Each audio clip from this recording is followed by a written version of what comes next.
Hey guys, SeanB, and today I want to share with you guys a quick beginner guide for playing Punishing Gray Raven on your PC.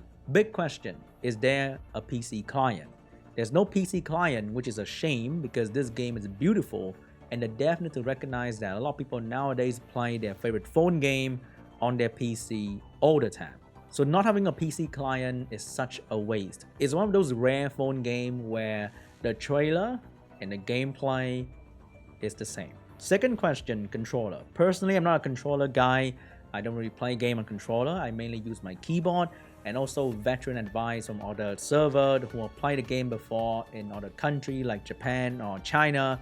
They recommend not using a controller and just use your phone setup or play it on the PC. Third question, what is the best emulator to play this game on? I personally use Mumu App Player. You can see right here, Mumu App Player. They sponsor my main channel. I play Summoners War, and that game is not very compatible with most emulator, but on Mumu it is really smooth, but who cares about that. Punishing Gray Raven in China has Mumu as their official emulator.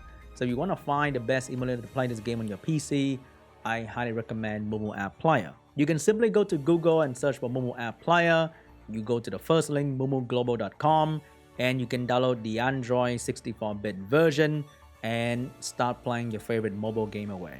The best thing is 120 FPS if you have a good PC, and 120 FPS is pretty smooth. I have heard from other people, but not confirmed by me, that low-end phone can tolerate the game as well. But of course, if you want to really play this game on high graphics setting and enjoy the combat, either get a better phone or play it on an emulator on your PC. Here I'll show you guys my keybind. So hover your mouse down here to the keyboard and mouse setting.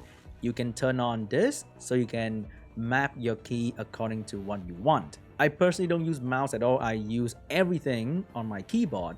So you want to have the direction down here, and then you put WASD as your standard moving around option. And then you want to have your camera down here as well. It doesn't need to be here.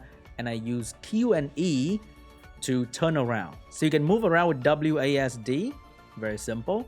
And when you turn around with Q and E, you do this. You don't have to 360 no scope people like crazy, because the game kind of have auto lock on, but not all the way through. So you still need to move around and turn a little bit, because sometimes there might be obstacle that will block your view. So you want to spin around a little bit to see where the enemy is. So that's the movement. And then I have my attack for the orb from 1 to 8, because there'll be 8 orbs in total, but I rarely use anything beyond 4 because it's and I don't put number 1 on the first orb because I want to access that immediately, and the way my finger move, number 1 is not very convenient. So I put spacebar for the one I want to spam quickly. Go to the right hand section. I have my attack on J, which is the one I hit the most, and the dodging on K. So my right hand will be mainly for dodging and attacking, and you'll be spamming these buttons a lot. On the left hand side, after moving, I have the switching character to Z and X. So it's right below my hand, so when I want to move, I'm spamming attack with my J and K.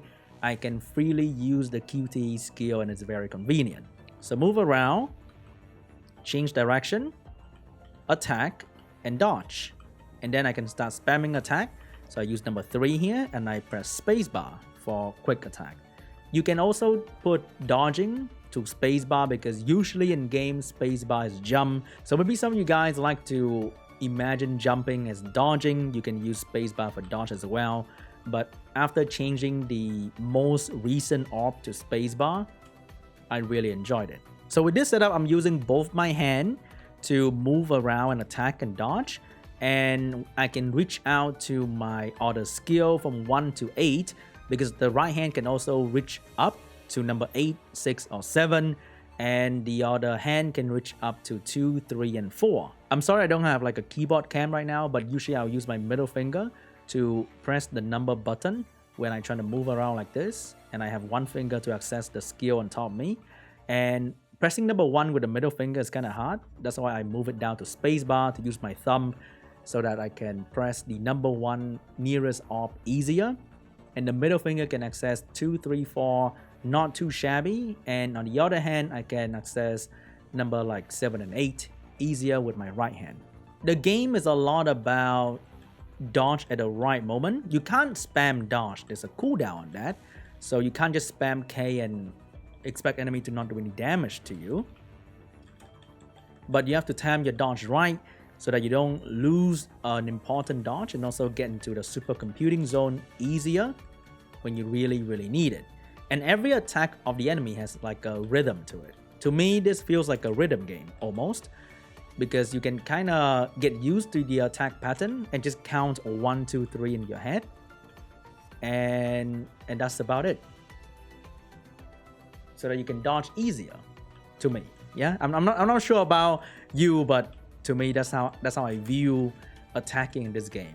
It's just a rhythm game, because I think every enemy has like a rhythm to them. They will attack you in a certain way. They will take a certain amount of time to attack you, and the moment you get used to it, it shouldn't be a problem. Especially for bosses that's like a standalone boss, when you only have to deal with one enemy, you can learn their moving pattern and just play right, and you should be good.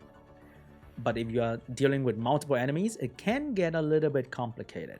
I'm really happy to see the game finally have a confirmed release date on July 16. That is very soon. Can't wait to stop playing on a Japanese server. I stopped playing because I don't want to play too much, and I know pretty much everything, and there's no more surprise when I play the game. I don't just want to play the game for content. I also want to play the game to enjoy myself. So the game is going to be launching really soon, pre-registered on your Play Store. Really excited for the game. If you have any question about the emulator I'm using, any question about how to play the game on PC, let me know in the comment section down below. I'm trying to answer you, and I'll see you guys in the next Punishing Gray Raven video.